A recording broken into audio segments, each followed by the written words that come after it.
Assalamualaikum warahmatullahi wabarakatuh. Apa kabar sahabat Amirul Mukminin? Semoga semua dalam lindungan Allah Subhanahu wa Ta'ala. Ilmuwan berhasil mengungkap fenomena alam langka yang terjadi di mukjizat Nabi Musa, yakni saat membelah lautan. Menggunakan rumus dan teori, ilmuwan menyimpulkan angin berkekuatan yang memaksa laut tersebut terbelah. Ilmuwan dari National Center for Atmospheric Research dan juga University for Colorado at Boulder mencoba merekonstruksi terkait peristiwa Ekudo Nabi Musa alaihissalam. Menurut mereka, angin yang bertiup kencang memungkinkan air laut terbelah menjadi dua, seolah menciptakan jalan bagi Nabi Musa dan para pengikutnya untuk lari dari kejaran tentara Fir'aun. Para peneliti Amerika Serikat mengatakan bahwa fenomena Laut Merah terbelah itu memiliki kemungkinan besar untuk terjadi. Dari hasil simulasi komputer yang dipelajari cara angin mempengaruhi air, diperlihatkan bahwa angin mampu mendorong air sehingga mampu membelah daratan dasar laut.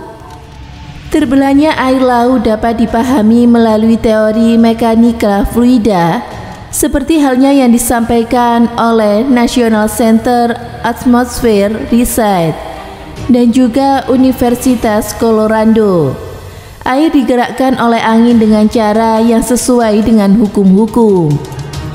Kemudian, lebih spesifiknya, penelitian model ini membumbukan simulasi formasi terbentuknya huruf U dari Sungai Nil dan laguna dangkal di sepanjang garis pantai. Hal ini menunjukkan bahwa angin dengan kecepatan 63 mil per jam yang berhembus selama 12 jam bisa mendorong air hingga kedalaman 6 kaki.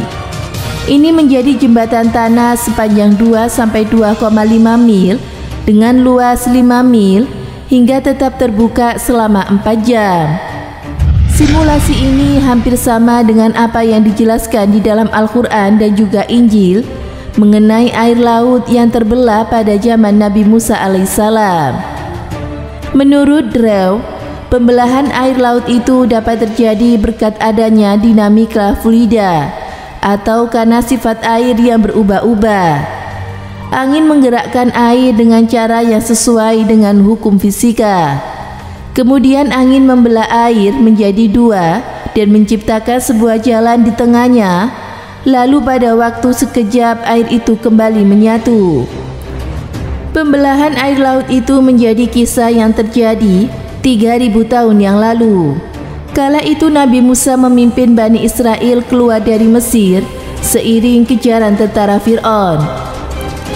Dalam kisah yang dijelaskan di dalam Al-Quran dan juga Injil, dalam pengejaran tersebut tiba-tiba Laut Merah terbelah sehingga memungkinkan Nabi Musa dan juga Bani Israel menyeberangi laut dengan selamat. Namun ketika pasukan tentara Fir'aun menyeberang, seketika itu air laut pun kembali menyatu dan menenggelamkan ribuan tentara Fir'aun.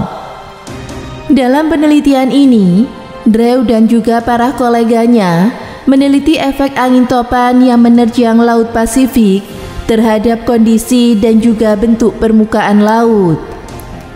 Masya Allah, ternyata beginilah kekuatan angin yang menyelamatkan Nabi Musa dari kejaran tentara Fir'aun. Semoga bermanfaat.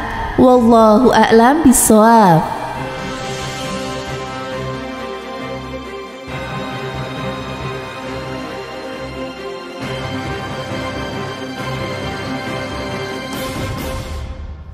Assalamualaikum warahmatullahi wabarakatuh. Pemirsa Amirul Mukminin yang dirahmati Allah Subhanahu wa Ta'ala.